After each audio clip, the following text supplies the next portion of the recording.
Hello, it's your boy MrCV. I'm back. I'm back with another special video, and I am back on CV Talks. Now, I've got another video for you, and also I've got another talk as well for you as well, which is brilliant. Someone's just messaging me. Um, this time I want to talk about 9 ways how empaths can outsmart narcissists. Now I'm going to look at what empaths mean, and also what narcissist means as well. First part, empaths. Now empaths is a person with the paranormal ability to perceive the mental or emotional state of another. What is an empath? So an empath is a person highly attuned to the feelings and emotions of those around them. Empaths feel what another person is feeling at a deep emotional level. Now, there are different pros and cons of empaths. So, one of the pros of empaths is they are good listeners, understanding people to a deeper level, and ability to detect dishonesty.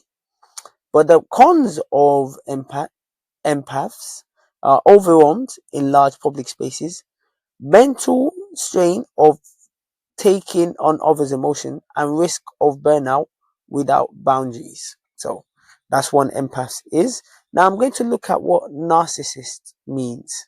So before I get into the main part of the video, narcissist meaning. Now narcissist meaning is a personality disorder, is a mental health condition in which people have an unreasonable high sense of their own importance. So you think you're too important than other people. They need and seek too much attention and want people to admire them. People with this disorder may lack the ability to understand or care about others' feelings. So that's what a narcissist is. So how can an empath, a person that is good at understanding people's emotion, how can they deal with people how can they outsmart narcissists? So like I said, I'm going to tell you 9 ways. Number one is don't take don't take it personally. Mean people often blame others for their own problems. If they say bad things about you or what you do, don't feel bad about it. It's more about them. So like you said, which is quite self-explanatory, don't take it personal. So whatever people say to you, as long as you know it's not true, why are you bothered? Just hear it, let it go in one ear and go out of the other. Number two, set rules. Kind people like to help, but it's important to set rules with mean people. Be clear about what you will or won't accept in the friendship. This can include things like rude behavior, trickery, or making you doubt yourself. So another thing is about it is setting rules and setting boundaries. Now that's very important because when you are kind, people try and take advantage of it, and that's not what it should be. Obviously, be kind, be nice to people, but don't let people take advantage of it, and let people know when they've crossed the line so that the same action doesn't repeat itself. Number three, stay calm. Mean people like drama and confusion, so is a key to be calm and steady when dealing with them. Don't let their feelings and action control how you feel. Now, don't let people control your emotions. Don't let people affect your emotions.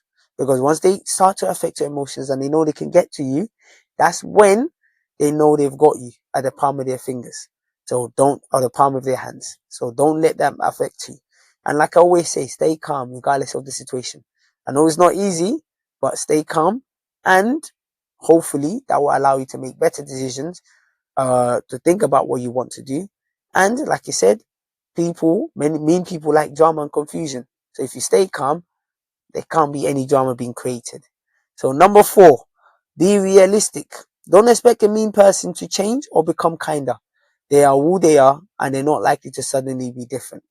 So one of the problems we're having is that sometimes we have this element of hope that people will change. Now, if a person has been the same way for the last 25, 20 years plus, 30 years, the likelihood of them changing is very difficult. That change can only come from within themselves. That change can only come from if they're being reflective and they're actually willing to make that change. If they're not, I've been learning now, you can't actually change anybody. You can't actually change anybody. You can put in implementations and try different things, try different strategies to help that person change. But that first change had to come from them themselves and whether they're willing to change. So you have to be very realistic. Number five, avoid arguments. Mean people want to be in charge and may try to start arguments. Don't fall into that trap. Instead, focus on staying strong and in control of yourself in the friendship. So just try and, like, it goes back to staying calm and don't let them control the situation. Obviously, when it comes to mean people, they want to be in charge all the time. They want to be controlling. They want to dictate how things should go. And that's not how things work. That's not how life is. So stay calm and don't fall into their trap. It's a trap. They want to, once they put you into that trap, then you start doing things you're not supposed to do because you want to show also you have a level of power, you have a level of control. So just stay calm. Number six, which is very, very important, which is something I'm also learning. Take care of yourself.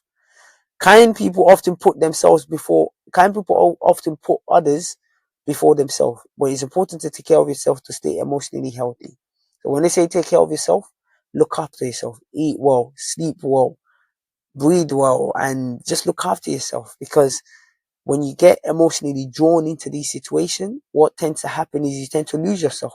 You tend to lose yourself. You get drawn in emotionally. And trust me, that's happened to me a few times. And it's important that you stay mentally active. You speak to people.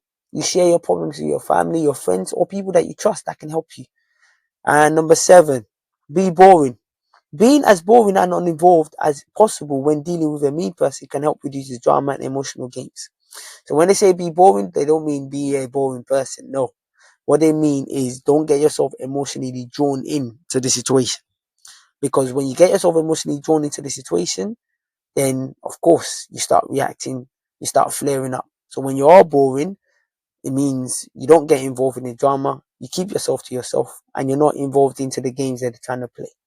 Number eight, get help, which I've already been saying in most parts of this video.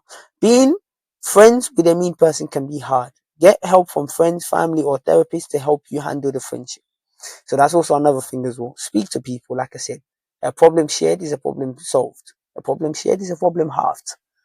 So speak to people. Get therapy. I've been to a few therapy myself to help me as well understand myself better. Be reflective.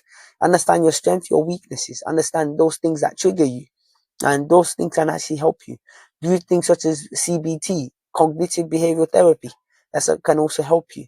Go for counseling, speak to people. So that can also help as well.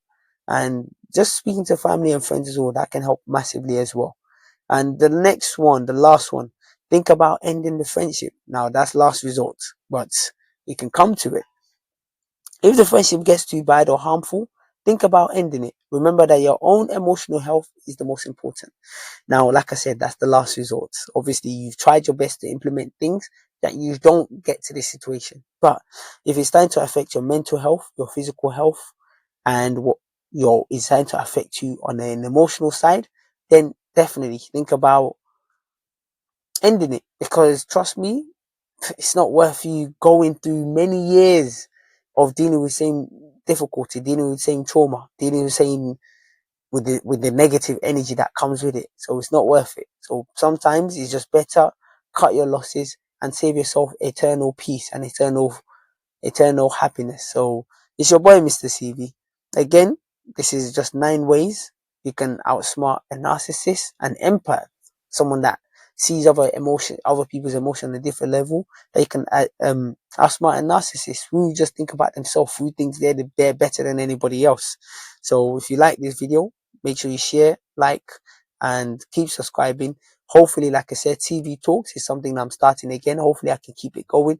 But with videos like these, I know for sure I can definitely keep it going because I still have more to do. So it's your boy, Mr. CV. Have a fantastic day. Take care and keep watching, keep liking, keep subscribing. And don't forget to continue supporting your boy, Mr. CV. Have a fantastic day and take care.